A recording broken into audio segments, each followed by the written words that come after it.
So, how will this prison case will develop, and how will it affect people from around the world, especially this time in Europe?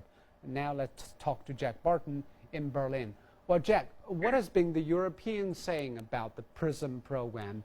We know that there is an upcoming G8 summit in Northern Ireland. Will leaders talk about this case?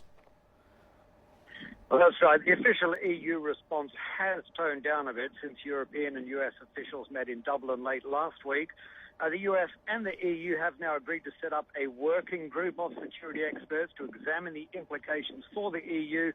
Though the European Commissioner for Justice now says she believes that most of the cases appear to have been linked to, as you mentioned before, the suspicion of terrorism or cybercrime, as she said, even of nuclear proliferation. Though, of course, that doesn't mean that European laws have not been broken. And the Commissioner's analysis also appears to fly in the face of what is now known about Prism, that surveillance program, in that it was and still is collecting data en masse, apparently with the aim of storing it for later use if the need arises.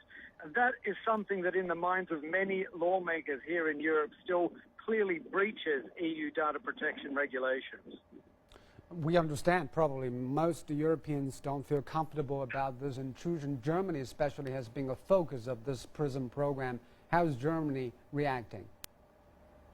Well, actually, I'm standing right now at Berlin's Brandenburg Gate, where President Obama will on Tuesday be addressing thousands of Germans, almost to the day that 50 years ago President J.F. Kennedy addressed Berliners, assuring them America would be by their side.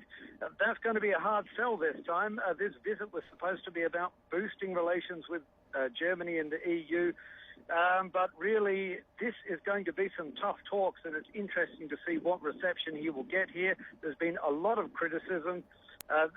They were also supposed to be talking about data intelligence sharing with the Germans, with the EU. Those talks are definitely going to be under strain. Germany's Justice Minister has described the data surveillance program as monstrous. It appears that most Germans back that opinion.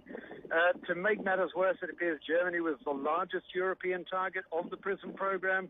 So there is a considerable amount of anger here. Some German politicians have demanded that the whistleblower Edward Snowden be granted asylum here.